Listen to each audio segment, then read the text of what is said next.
This is continuing coverage of United States versus Shavaun Diddy Combs from the Hidden Killers podcast and True Crime Today. Interesting testimony continues in the trial of Shavaun Diddy Combs. Capricorn Clark testifying just this week that she worked for Diddy on and off from 2004 to about 2018, despite being threatened, physically assaulted, forced to work in a car at gunpoint, traumatized by workplace intimidation.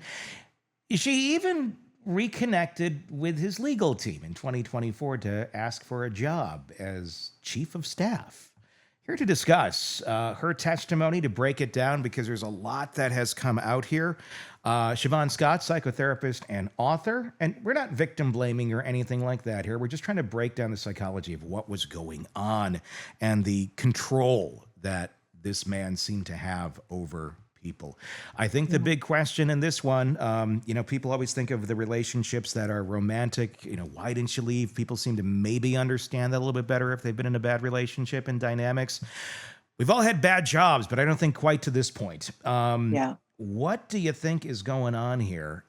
Working for him for about 14 years, on and off, really horrible abuse, but still keep coming back to Diddy.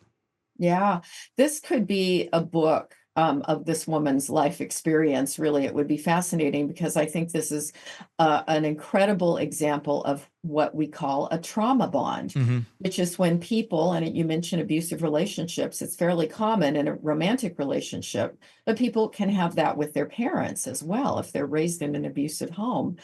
As someone who attaches very deeply and often with affection to someone who is cruel and hurtful to them.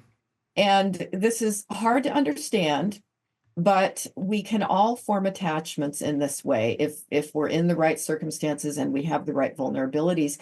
And it's because the perpetrator mixes kindness, rewards, sometimes apologies, sometimes often affection in various ways, mixes it in with the cruelty.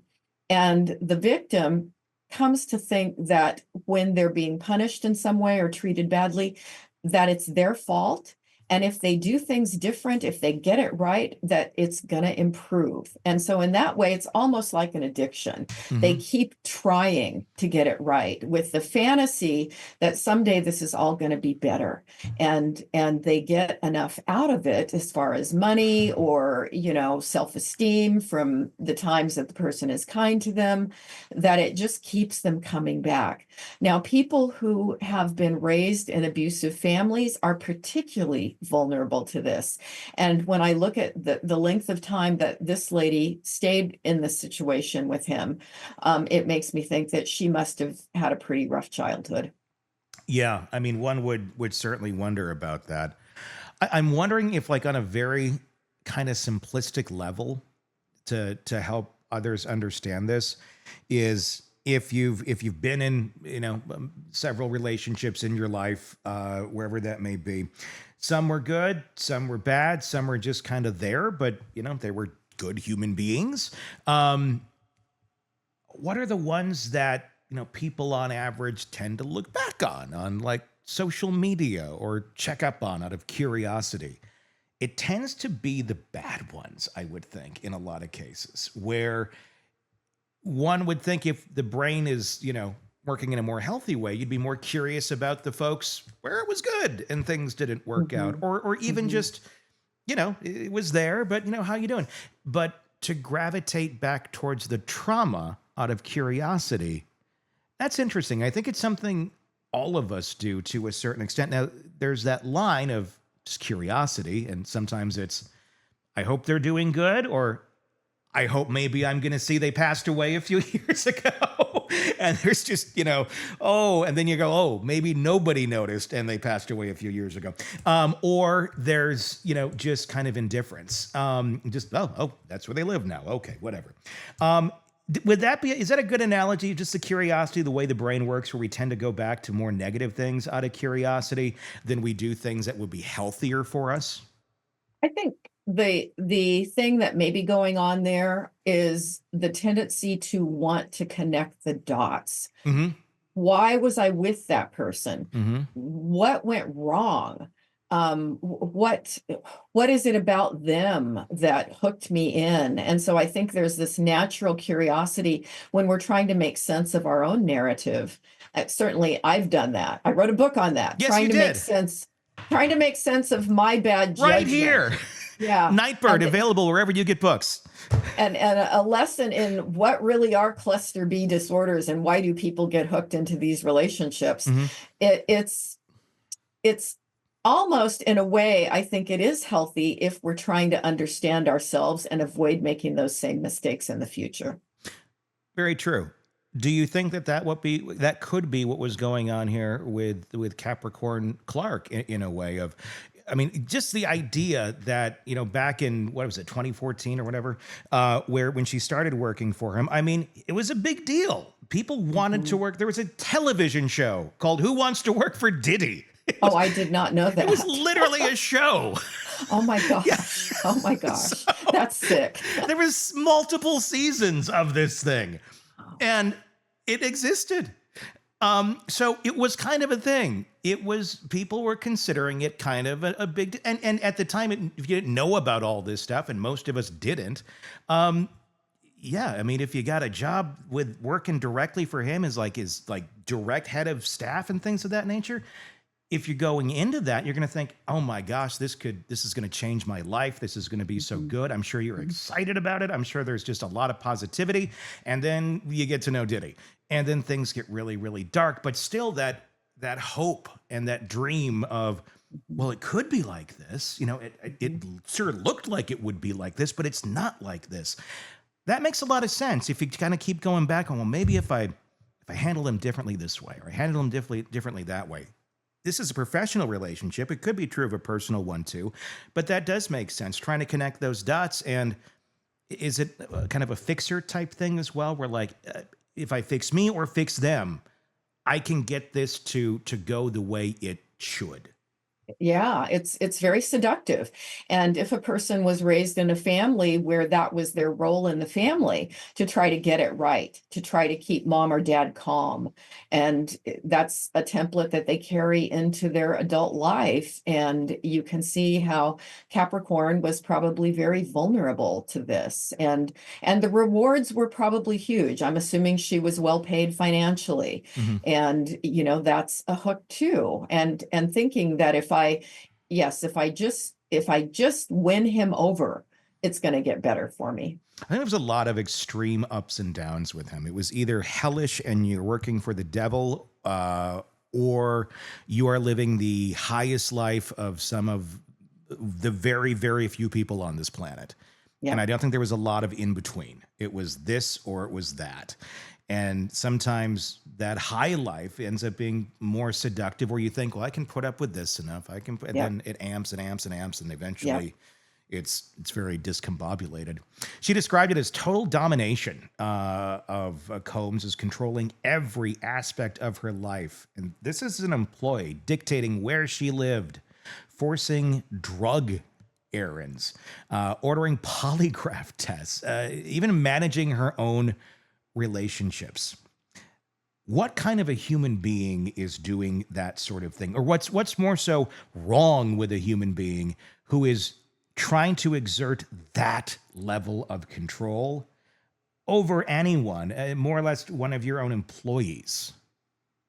It's bizarre. And the thing that's so shocking, as I always say, is that this man has been idolized in our culture. Mm-hmm. And this is one of the most psychopathic people I've heard of. I guess we could say the serial killers, might top it, but this is incredibly psychopathic and bizarre. I don't know how to explain it.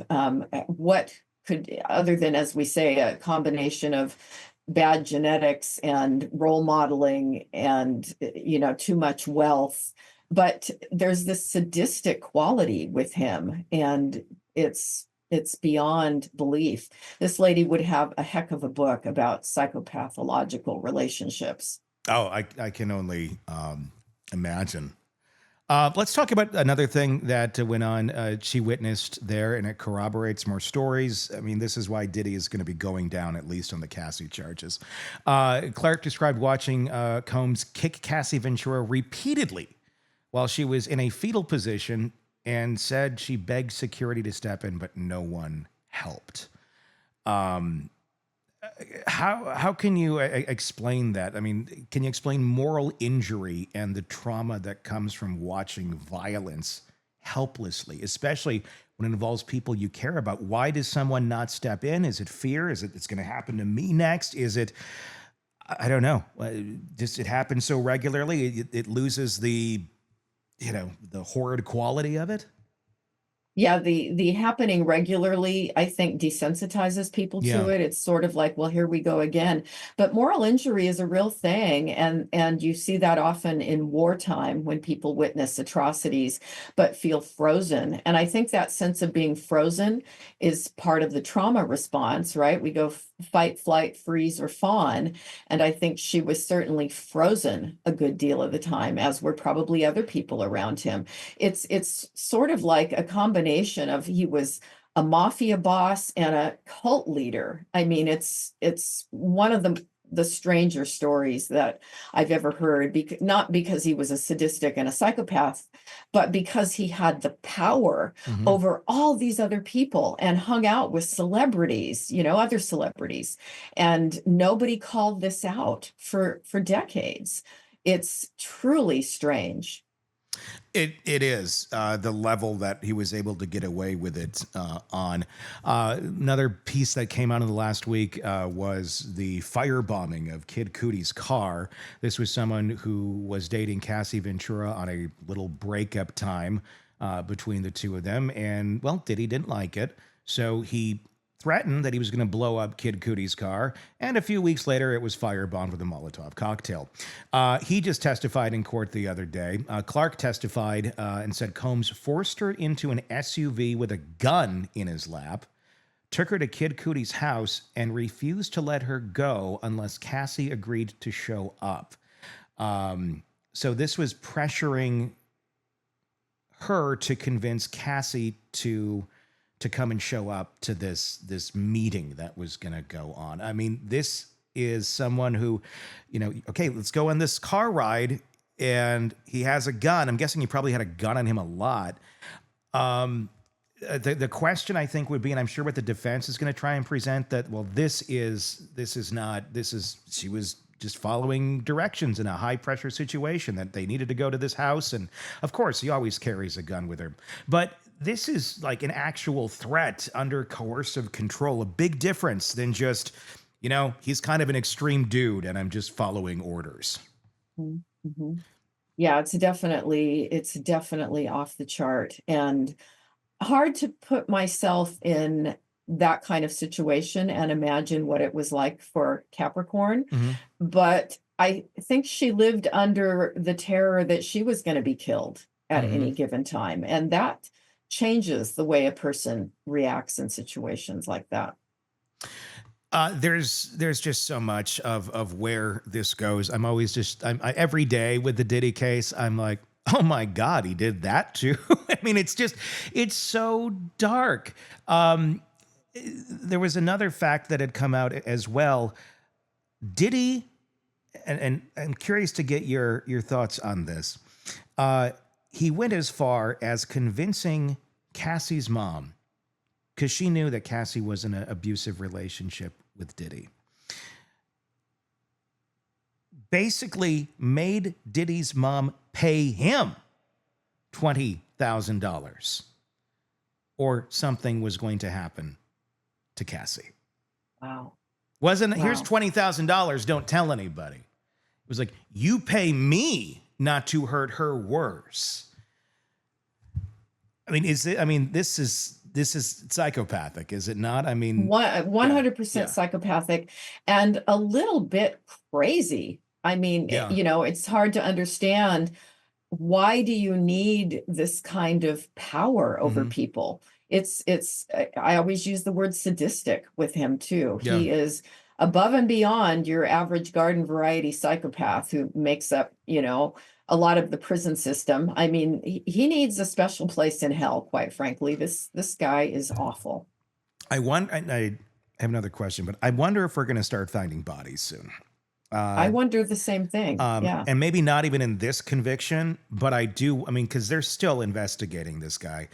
I'm wondering if we're going to start finding bodies, and we're going to start finding people that did die and go. I'm wondering about the Tupac situation, because that whole trial is off the table right now until next year because of new evidence that has come in.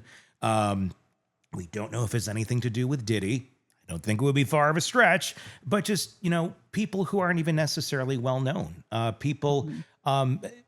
Things I wonder about are people like bodyguards, people like security, people who are not like the direct assistants of Diddy, people who are just there to, I guess, kind of keep people in line, be the bouncers and stuff. These people saw a lot of horrible stuff and they didn't report it. They didn't do anything about it. I'm wondering, it's easy to go, well, why wouldn't they? They could overpower him. They could get out of there. Yeah. But what else is he going to do to them and their family? Exactly. Do you think there was a lot of that going on within those ranks? And I'm wondering about the ones who did say, screw you, I'm going to do this anyhow, and got silenced before anything got out, or just got laughed out of the room. There actually is. And he was brought up in testimony just recently. I should do a deeper dive on this. This is the man who was the Trump hotel shooter. You remember that guy? A couple years ago, he looked psychopathic, went into the Trump hotel, started shooting things up. And then he started saying crazy things. At least at the time, it sounded crazy. Started saying crazy things, that he was a sex slave for Diddy. We're like, he just shot up the hotel. Like, wow. What? You're a sex slave for Diddy? What? Yeah. Well, according to Cassie, he was. He actually was. He was a Chippendales dancer at the time who was recruited and actually was there. And he had sex with Cassie in front of Diddy for money. Who would have guessed? Those are the type of folks that I'm wondering about. He was still alive. He had a mental break and snapped and did that. And then he's saying these insanely crazy things. At least we think they're crazy. It's the folks like that maybe aren't shooting up the hotels, but they're in their own torture chamber of life because they've lost their mind or had some sort of a break from reality, that are out there as well. Because he got out, he got away. But this is where he ended up mentally. That one would have to guess there's a lot more people out there, don't you think? That's it. And there may be more stories that come out, more people willing to step forward and discuss, the dirty things that have happened after he's convicted and incarcerated permanently. Yeah. We may see a lot more. And it would surprise me if this wasn't just the tip of the iceberg. I think there's a lot more going on with this guy. I do too. And I think there's a lot more people who are still not comfortable to talk until they know he cannot get out. Exactly. Want to stay on top of the latest true crime cases? Press subscribe now and never miss a breaking update from the Hidden Killers podcast and True Crime Today.